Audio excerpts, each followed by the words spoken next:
Assalamu alaikum wa rahmatullahi ta'ala wa barakatuh. Bismillah ar-Rahman ar-Rahim. So we have the book, I Didn't Want to Become Muslim, then Snapchat happened. I didn't want to become Muslim, then Snapchat happened. Authored by Jasmine McClellan and Zakia. I was contacted a couple of months ago and humbly asked or requested to read the book, go over the book, and give my honest opinion, any type of scholarly remarks or any types of mistakes or errors or criticisms or suggestions about this book that was put together by these two sisters. I complied, and inshallah ta'ala, that's what this video is for. I'm going to share with you what I feel about the book. Its ups, its downs, its pros and its cons, without it being too long of a, or too lengthy or too drawn out of a video, inshallah ta'ala. So basically, the book is, I would say, a story, an amazing story, a very inspiring story of a sister's journey from being taken away from her fitrah, being raised, becoming a grown woman upon kufr, and then being guided back to her fitrah, coming to al-Islam, coming back to the religion of truth, the religion of Allah, the Mighty and the Most High. So she tells her personal story, how she became a Muslim, what were the leading factors, what were the small steps, let alone the leaps, and the final destination, and even some of her experiences after becoming a Muslim. Alhamdulillah, it's a very inspiring, very encouraging story. And inshallah ta'ala, whoever reads the book, I don't think they'll get bored or tired. I think that they'll enjoy it, and I think that they will be able to benefit from her personal story that she was generous enough to share. So with that being said, a few points that I wrote down, a few ideas that came to my mind as I was reading over the book, critiquing it, and also just reading it like leisurely, just reading it, okay, as they say. All right, so first and foremost is we said that the story of her conversion / reverting to Islam is an amazing story, and Allah subhanahu wa ta'ala has the power to do all things. Secondly, the story, or the author, she speaks on some of her childhood experiences with her parents, and I think she used a great deal of maturity in speaking on her relationship with her parents, how they weren't perfect, they were human beings, and that she didn't hold, or she doesn't hold and have grudges against them. And that's something I feel that's very important when a person writes a book, is to be professional and to avoid using their pen as a means of revenge or a means of vengeance. Alhamdulillah. Number 3 is smooth and easy in its writing style. It's a very digestible book. Nothing is complicated or choppy or mechanical or robotic. It flows smoothly. Number 4, her personal writing style, and you feel that she's talking directly to you. Now, that can be said about many books, but sometimes when you read a book, you feel like it's a third person that they're speaking to. You feel like that the author is speaking in to a third person and not second person. Or they're talking about someone or talking to you in a manner that you don't feel that it's directed to you. But when you read the book, you can feel that she's speaking directly to the reader, sharing her thoughts, sharing her feelings, and sharing her experiences right to the reader. Number 5, you can clearly sense a feel of honesty and transparency in the author's writing style. Some books you read, you can feel it's a little extra, a little too much, some propaganda in the book, or you feel some books, you can actually feel the lies in the words as you read them, literally. Those who know about this know about it, and those who don't know about it, they don't know about it. Sometimes you read a book and it just doesn't sit right with you, and sometimes you can reach certainty that this can't be true. It has to be made up. It's fictionalized, even though it says that it's a real life account, etc. But you feel that the author is being honest, and the author is being transparent, and that the author is just stating the facts, what happened. And Allah surely knows best. Number 6, the chapters are brief, and they never become stale. They never become boring. They never stunt the attention span of the reader. You feel like you're engaged, and the moment you get into a chapter, it moves on to the next chapter, preventing you from becoming stuck and stagnated and feeling that the chapter is too long, it's too ongoing, etc. Wallahu ta'ala alam. So we have a few excerpts that I chose to write down. First is on page number 29 with regards to her and her Hindu friend. Her Hindu friend, his name is Javika, if I'm pronouncing that correctly, and how she entered into Hinduism, pretending to feel those spirits enter into her body. She wanted to fit in, and eventually she got exposed. But that didn't stop her from being a sincere Hindu at the time. So I mimicked this, hoping to feel connected to the other Hindus having this experience. However, the jinn ended up telling my friend Javika that I was lying and pretending. So my desire to fit in backfired because of this. The jinn called me out in a reading, and the biggest lesson I learned was this. Always be true to who you are. You will fit where the puzzle pieces decreed to fit. And by the mercy of Allah, I wasn't meant to fit into a world of welcoming jinn into my body. Despite this incident, I continued as a devout Hindu. I started going to Hindu worship services, and I saw all these amazing things, like a man putting fire on his tongue, etc.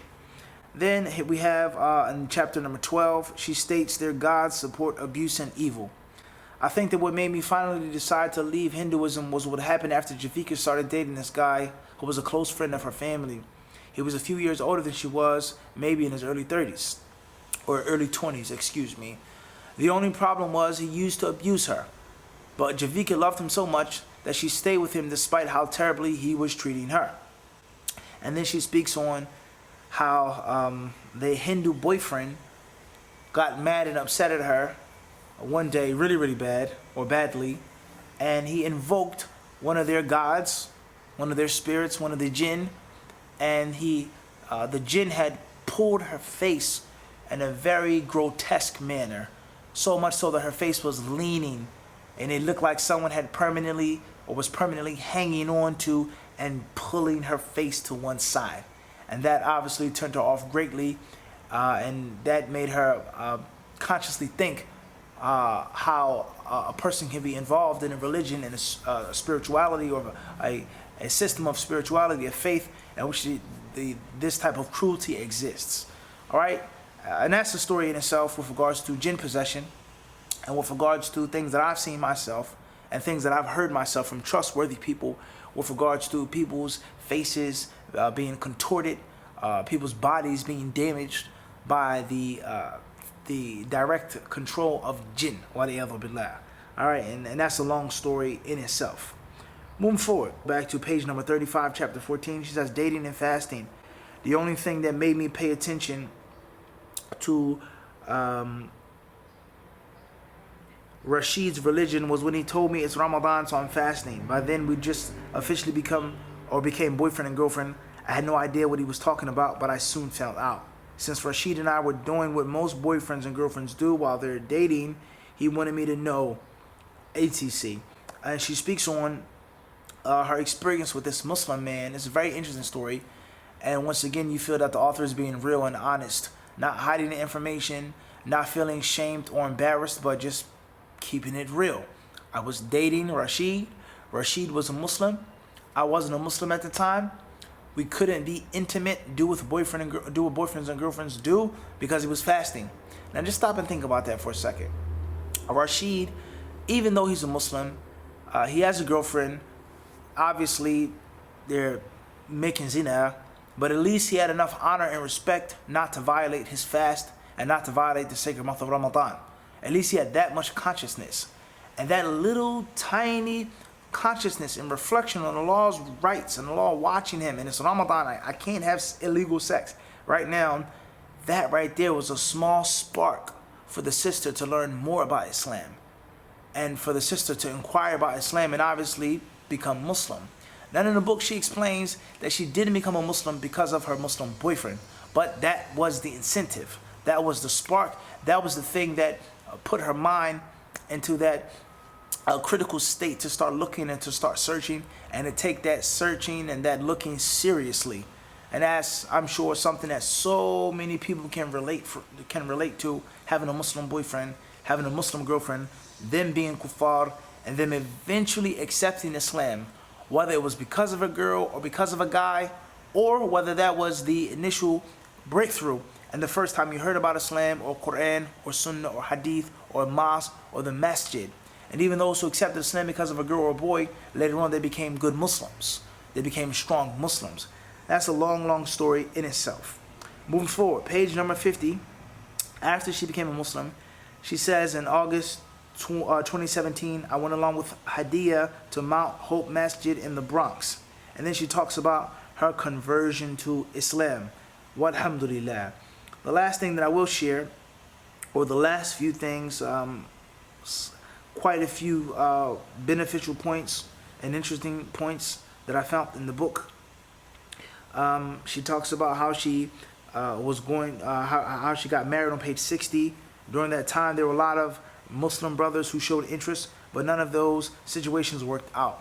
Then randomly, one day a sister texted me and told me there was someone she knows who's looking to get married. Excited about the prospect of finally meeting the right person for me, I contacted my wakil and arranged to meet the brother. From the moment we met, Habib, not his real name, and I hit it off. We really liked each other. A couple of months later, we set a date for our nikah, and we got married. Today, I'm a wife and a mother of a beautiful baby girl. May Allah bless and preserve her and our family, and I continue to strive to be a benefit or to be a better person every day.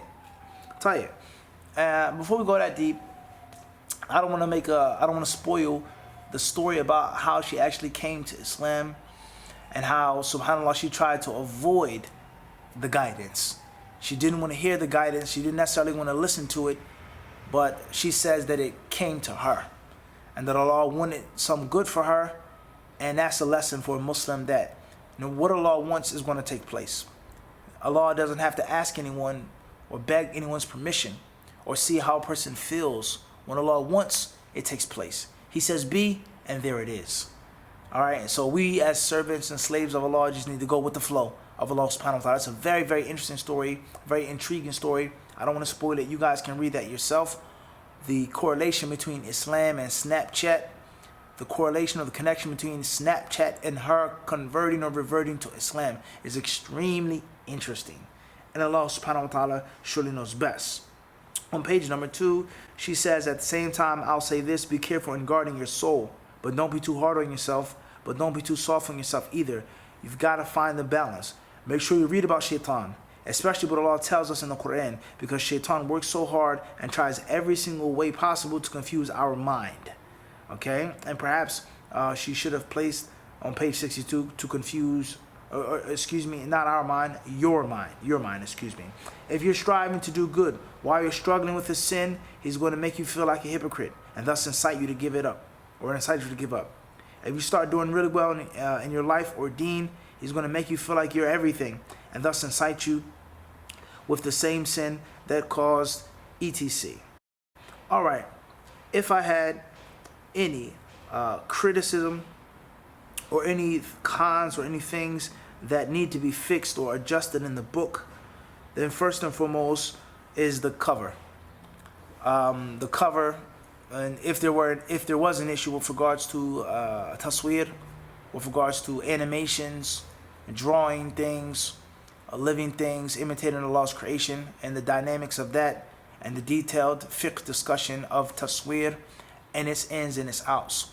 The cover of the book, you can't lose by adjusting it and by avoiding using the animation. Also, and I'm not trying to be extra picky or overcritical, but with regards to the artwork on the cover of the book,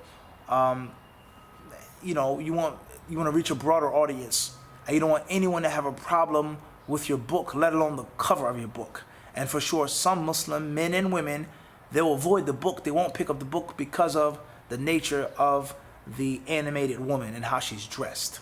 And then obviously I understand what message you're trying to deliver and pass on to the reader, where you came from, how you started until now. But I think it's probably best for you to go another route and do something else that isn't in that doesn't look like that. I would say that. All right, for lack of better words. Once again, from my humble experiences, is that you don't want to just address one type of audience.